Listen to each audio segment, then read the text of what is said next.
तंत्र क्या होता है इसके बारे में हम देखेंगे। देखिए बच्चों, परितंत्र का मैं अर्थ बताते रहा हूँ।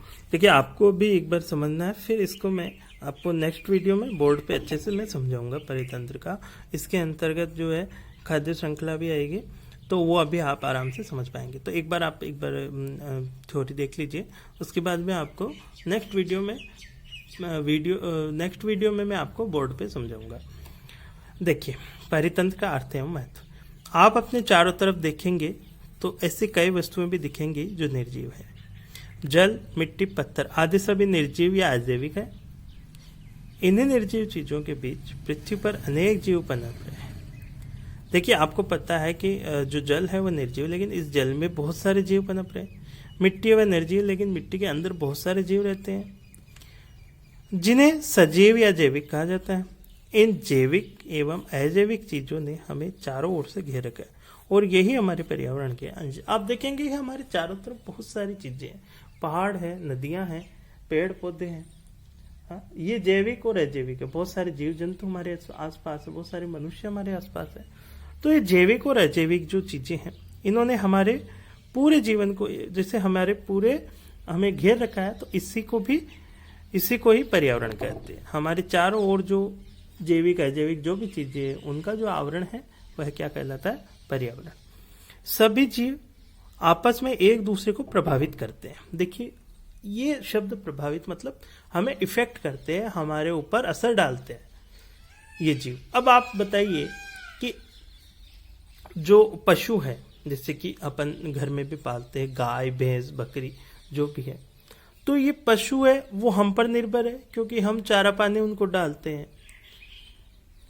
और हम उन पशुओं पर निर्भर है, क्योंकि उनसे हमें क्या मिलता है? दूध मिलता है, उनसे जो गोबर के रूप में खाद मिलता है। तो इस प्रकार जो जीव हैं वो एक दूसरे पर निर्भर रहते हैं और एक दूसरे को प्रभावित करते हैं। अब एक बात बताइए, जैसे कि जंगल में भी हम देखते हैं, अब हम पेड़ पौधों को भी सजीव ही कहते हैं, क्योंकि सजीव होते हैं पेड़ पौधे। तो जो शाकाहारी जो जंतु है वो पेड़ पौधों पर निर्भर रहते हैं, वो पेड़ पौधों को खाते हैं। और जो मांसाहारी जो पशु है, मांसाहारी जो जीव है, जैसे कि शेर है, भेड़िया है, कुत्ते हैं, ये जो होते हैं ये शाकाहारी जीवों पर निर्भर रहते हैं। ये उनको खाते हैं, उनको अपना भोजन बनाते हैं। तो ये एक दूसरे पर निर्भर है, एक दूसरे को प्रभावित भी करते हैं। एक उदाहरण और बता देता हूँ, जैसे कि पेड़ पौधे, ये हमारे जीवन को बहुत प्रभावित करते हैं। पेड़ पौधों के कारण हमारे जो पृथ्वी का संतुलन है वो बनता है, तो पेड़ पौधे हमें प्रभावित करेंगे, इनकी वजह से बारिश होती है। तो ये जो जीव है या सजीव है वो एक दूसरे को प्रभावित करते हैं।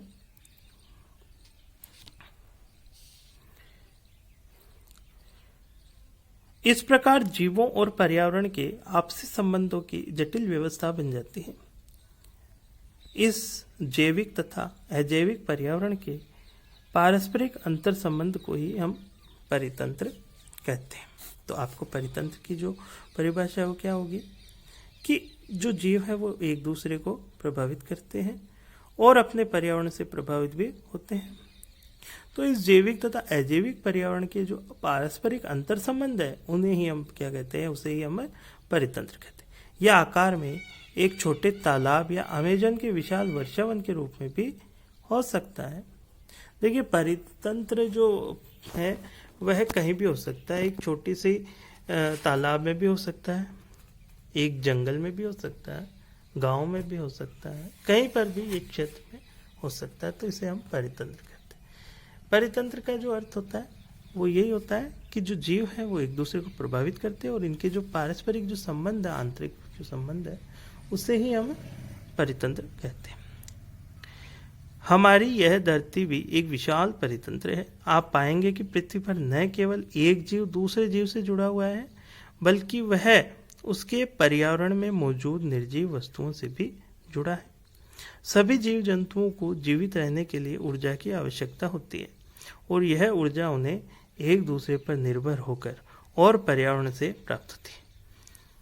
एक जीव दूसरे जीव को अपना भोजन बनाता है। देखिए पहले भी मैंने अभी बताया था आपको कि सभी जीव जंतुओं को देखिए ऊर्जा की आवश्यकता होती है और जो ऊर्जा है वह उन्हें भोजन से प्राप्त होती है। तो एक जीव दूसरे जीव को अपना भोजन बनाता है। पृथ्वी और उसमें निवासित हर जीव की ऊर्जा का प्रमुख स्रोत सूर्य है, जिसकी सहायता से पेड़ पौधे अपना भोजन बनाते हैं। यही ऊर्जा एक प्राणी से दूसरे प्राणी तक एक खाद्य श्रृंखला के रूप में हस्तांतरित होती है। तो देखिए एक शब्द आ गया आपके पास में, खाद्य श्रृंखला। इसका अर्थ हम अभी जानेंगे कि जो सूर्य से प्राप्त जो ऊर्जा है उससे क्या होता है, जो पेड़ पौधे वो भोजन बनाते हैं। पेड़ पौधों से मनुष्य या फिर जो शाकाहारी जीव जंतु वो भोजन बनाते हैं और वो भोजन प्राप्त करते हैं। तो पेड़ पौधों की ऊर्जा जंतुओं में और मनुष्यों में आ गई। इसके बाद में जो शाकाहारी जो पशु है उनको मांसाहारी पशु खा लेते हैं, तो जो उनकी ऊर्जा है वो मांसाहारी जंतुओं में स्थानांतरित हो जाती है। तो इस प्रकार ये जो श्रृंखला चलती रहती है उसे हम क्या कहते हैं, खाद्य श्रृंखला। श्रृंखला का जो शाब्दिक अर्थ होता है वह होता है चेन या फिर लाइन, कड़ियां। तो ये एक जीव से दूसरे जीव में हस्तांतरित होती रहती है। तो इस ऊर्जा को हस्तांतरित जब होती है तो इसे ही हम क्या कहते हैं, खाद्य श्रृंखला। अगर हम एक जंगल को देखें तो पाएंगे कि कैसे पौधे जो सूर्य की ऊर्जा से भोजन बनाते हैं उन्हें हिरण या खरगोश खा जाते हैं। इन शाकाहारी पशुओं को शेर या भेड़िया खा जाता है।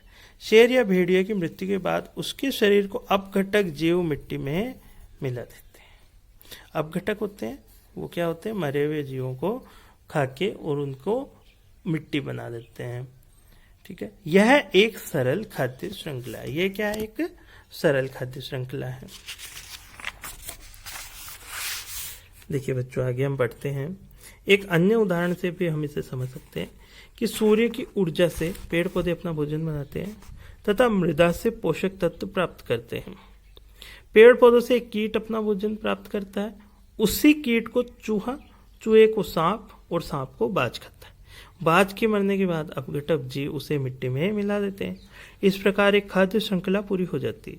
वास्तव में क्षेत्र में कई खाद्य श्रृंखलाओं का एक जटिल जाल होता है जिसे खाद्य जाल कहते हैं। देखिए ये तो दो उदाहरण है आपको सरल बताए थे, लेकिन बहुत सारे ऐसे उदाहरण हैं जो कि एक दूसरे से काट के भी हस्तांतरित हो जाती है ऊर्जा। तो उस चीज को भी हम समझेंगे, जो कि हम आगे की जो वीडियो है उसमें हम बोर्ड पे समझेंगे खाद्य श्रृंखला को सही अच्छे से। तो बच्चों आज के लिए मैं अभी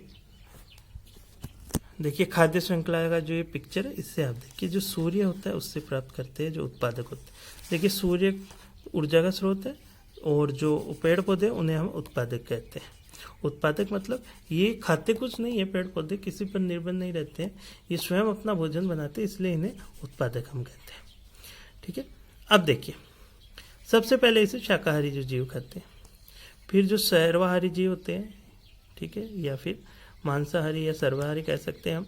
तो ये जो शाकाहारी होते हैं ये प्राथमिक उपभोक्ता होते हैं। सबसे पहले ये पौधों पर निर्भर रहते हैं, तो ये प्राथमिक उपभोक्ता। फिर सेकंड नंबर पे जो सर्वाहारी जीव है वह द्वितीय उपभोक्ता कहलाता है। तीसरे पे तृतीय उपभोक्ता जैसे सांप और बाज होता है वो तृतीय उपभोक्ता होते हैं। चलिए दूसरे नंबर का जो खाद्य श्रृंखला है उससे हम देखते हैं। ये जो मांसाहारी जीव हैं इनको ये जो अपघटक होते हैं वो खा के मिट्टी में मिला देते हैं। ठीक है, और ये जो अपघटक है वो पोषक तत्व पैदा करते हैं उससे मिट्टी से, तो ये पोषक तत्व वापस उपभोक्ता के उत्पादन के पास चला जाता है, उत्पादक के पास मतलब पेड़ पौधों के पास, क्योंकि पेड़ पौधे वो मिट्टी से ही अपना भोजन बनाते। तो ये जो श्रृंखला है ये चलती रहती है। इसको मैं आपको सही तरीके से वीडियो डाल के समझाऊंगा, जो कि नेक्स्ट वीडियो रहेगा मेरा खाद्य श्रृंखला का रहेगा, जिससे आपको और समझ में आ जाएगा। तो बच्चों अभी के लिए इतना ही। मैं आपको एक दो क्वेश्चन दे देता हूँ जो आप अपने कॉपी में कर सकते हैं। देखो बच्चों आपके पास प्रश्न संख्या 3 है, वो आप कर सकते हैं आराम से। जैवमंडल किसे कहते हैं, ये पृथ्वी पर ही क्यों पाया जाता है, तो इसे आप आराम से कर सकते हैं। फोर्थ क्वेश्चन है, परितंत्र और पर्यावरण की परिभाषा देकर उसमें अंतर स्पष्ट कीजिए। तो जो परितंत्र और पर्यावरण के बारे में मैंने आपको बताया था, आप एक बार खुद ट्राई कीजिए, आप इनकी परिभाषा लिखिए और इसमें अंतर भी आप ढूंढ के आप लिखिए। अगर आपको नहीं आता है तो आप मेरे को वापस बताइए, मैं आपको वापस समझा दूंगा इसमें अंतर क्या क्या हो सकता है, लेकिन पहले आप खुद ट्राई कीजिए। फिर 5वां प्रश्न है, खाद्य श्रृंखला क्या है, इसका उदाहरण देखिए। मैंने अभी आपको इतने अच्छे से खाद्य श्रृंखला बताई थी और उसके उदाहरण भी दिए थे 2, तो आप दोनों उदाहरण देना और ये आपको कॉपी में करने हैं। आज के लिए आपका ये होमवर्क है। धन्यवाद।